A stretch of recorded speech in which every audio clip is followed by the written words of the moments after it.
All right, so what we'll discuss, or what I will discuss here, is the background and objectives of the program, the elements of the program, the family tree aspect, which is relatively new for us in the sponsor program, what consultants, what you all can expect from your sponsors, and your responsibilities, your basic responsibilities as part of this program.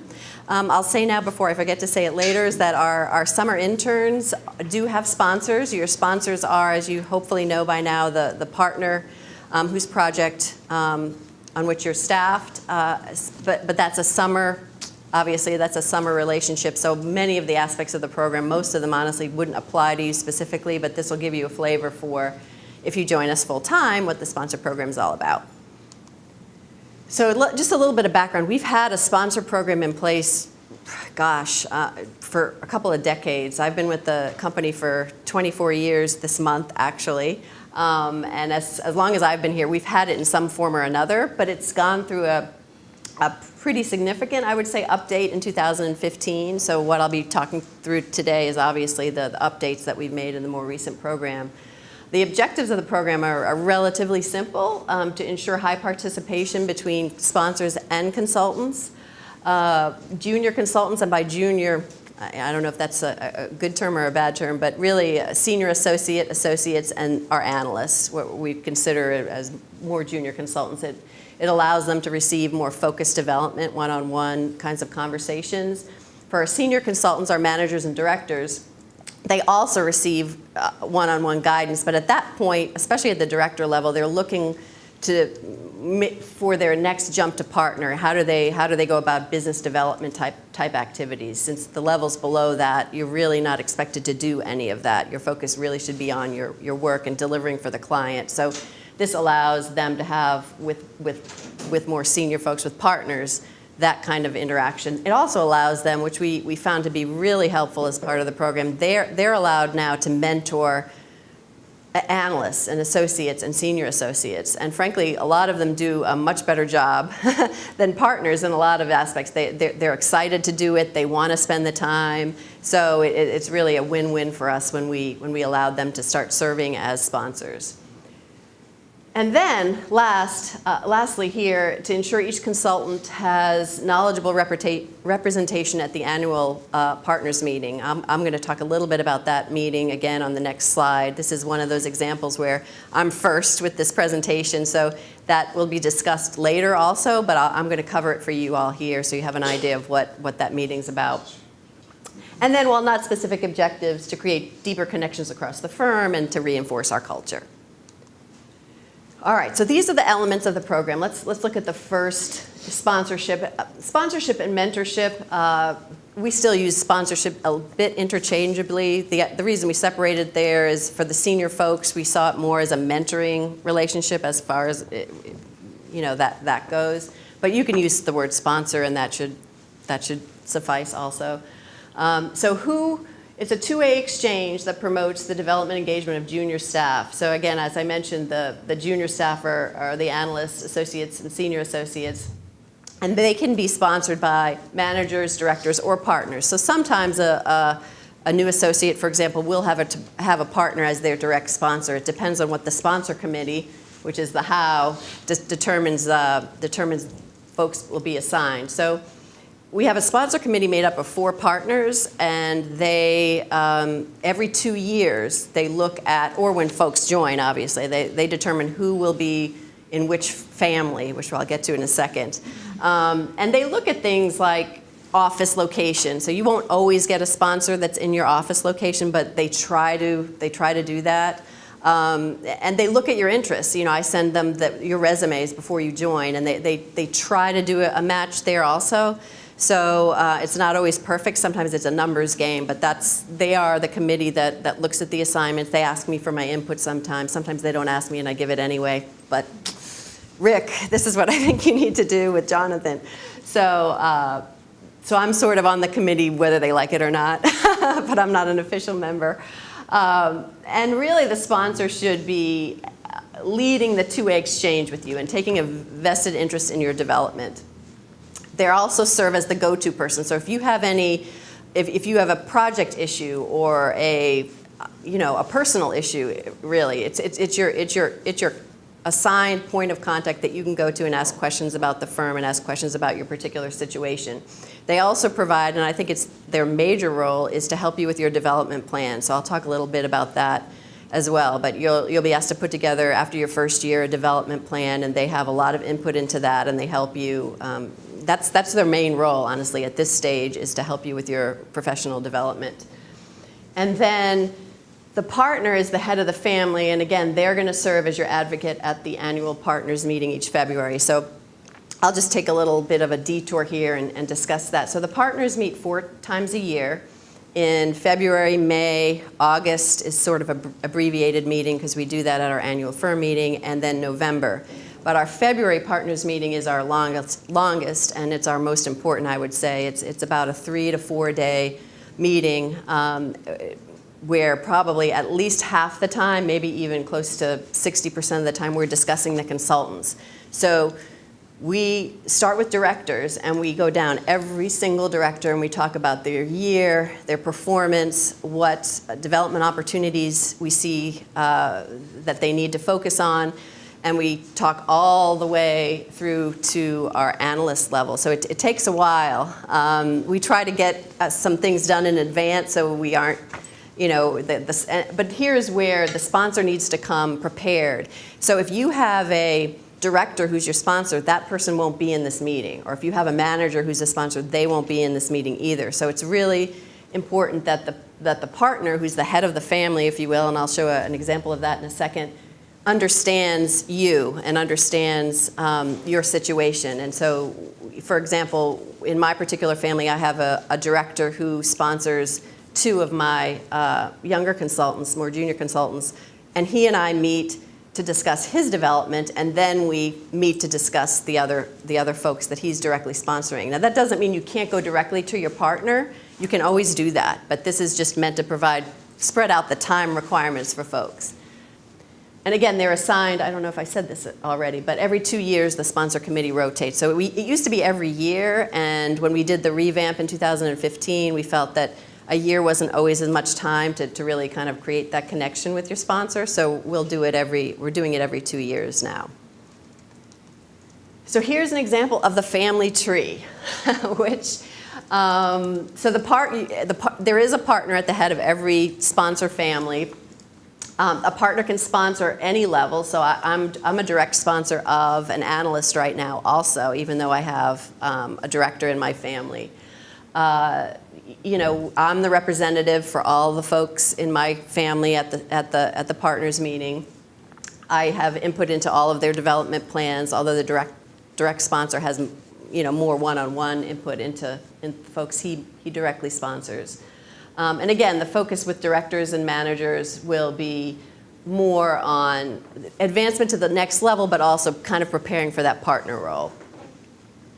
So, and I think different partners structure their activities with their family differently. Again, there's a lot of leeway. For example, I try to have quarterly dinners with my family, and so we go out and we talk amongst ourselves as a group about different things going on. Some partners don't do that. Some partners just really prefer only the one-on-one interaction. So you'll see a whole variety of ways that the partners structure their family and their interactions together. What you can expect, and I won't read this whole slide, but what you can expect from your sponsors when you're new, their intent is to explain more fully perhaps than I'm doing the sponsor program, the promotion process, your development plan, and I'm going to take an aside in a second to talk a little bit about the development plan. Existing employees, you kind of know the ropes here. And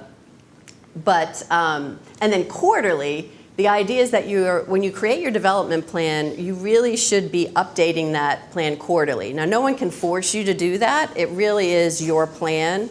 But the sponsor and the consultant should be reaching out effectively every quarter to talk about progress that's been made on the plan and any advice that the consultant may need in making further progress. The plans, as you'll see, and I'll just touch on the elements here, there are really 4 elements of the development plan. Your developmental areas or competencies, and again, Kristen Overman will discuss this, but for each level there are a certain number of competencies, I think 5 to 8. And it's really across those competencies that you will create your plan. And at the firm meeting, at the annual partners meeting, the partners will weigh in as to how you're progressing across each of those competencies. So that's why we don't require first-year consultants to create plans, because you don't have that feedback from the partners yet. That doesn't mean you can't create a plan. You can if you'd like, it would, based on what you know about yourself, but you don't have to your first year. But that's what the developmental areas or competency piece of the plan is about. Then some long-term career goals, and those are totally up to you. So that you'll see some examples, but where you want to progress with your career, whether it's become an expert in a particular practice area, or I don't know, gain a certain certification, or whatever it is. Obviously, those would change as you progress within the company. And then firm contributions. I won't go through that whole list right now. We have an example list of things. COP. Participation is a big one there. It could be helping with the annual firm meeting. It could be helping with recruiting. There's so many different ways to get involved. And again, that's your choice also. So you'll see some options for you, but you can create a new way to get involved and include it there.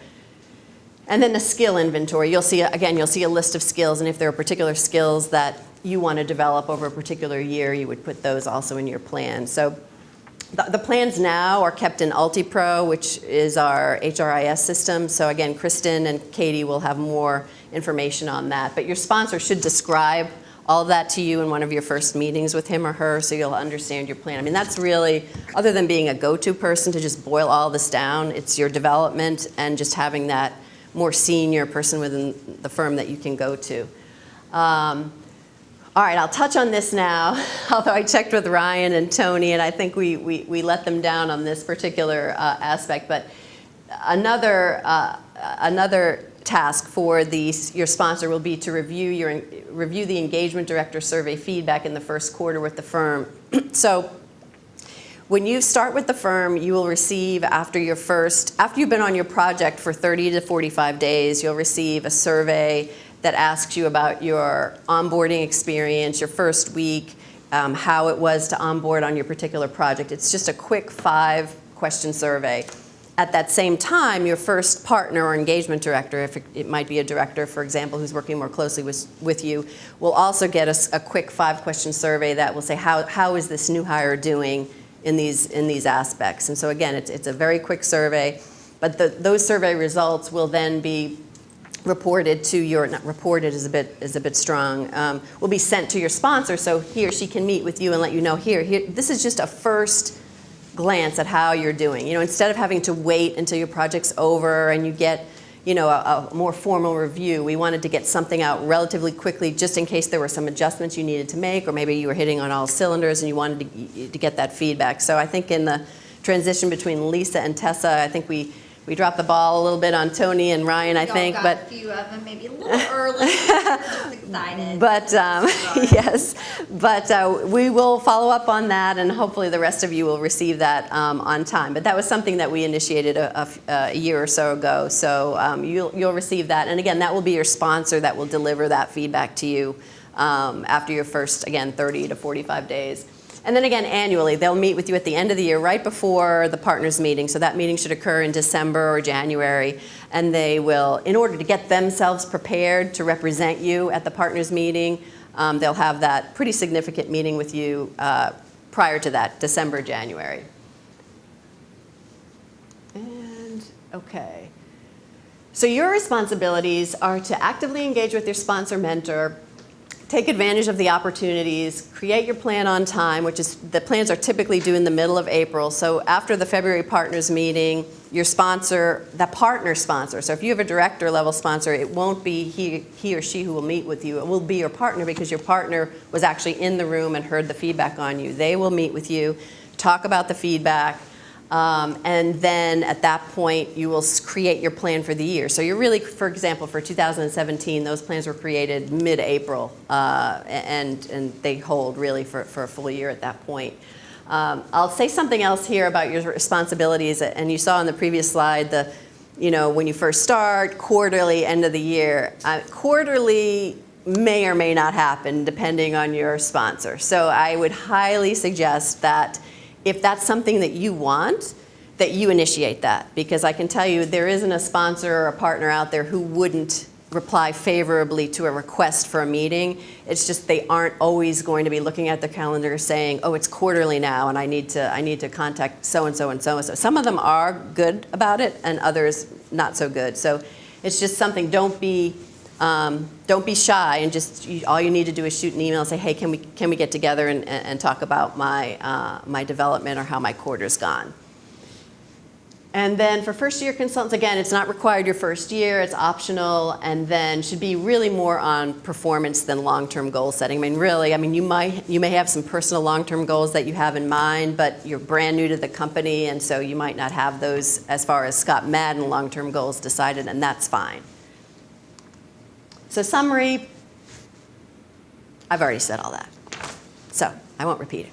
So that's the sponsor program in a nutshell. Does anyone have any questions about that? Okay. Elizabeth asked, how proactive should the consultants be in interacting with their sponsor, especially on quarterly? I think it really depends. I know it's an answer that you probably don't want to hear. It probably depends. I think you will realize very quickly when you meet with your sponsor for really the first time, you will get a sense of how engaged that person is going to be and how proactive that person may be. You may even ask at that time, should I be reaching out to you in 3 months, or will you reach out to me, that kind of thing.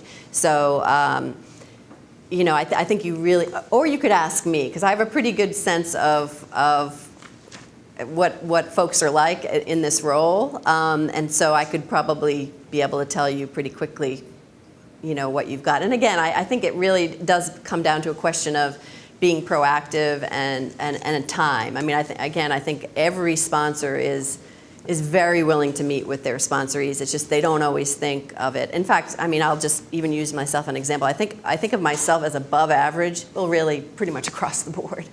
But in this particular area, I would say that I'm not. Stuart Pearman, for example, he's amazing. He's so busy, and he thinks development is so key, and he puts these meetings on the calendar. I think he may even schedule them all for the year. He gets his EA, his executive assistant, I think, to put them on the calendar for the entire year. So he's the top.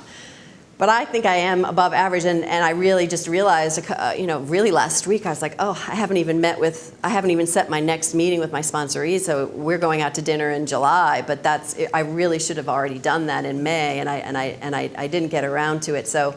Again, I think you'll get a good sense of it when you get into the process.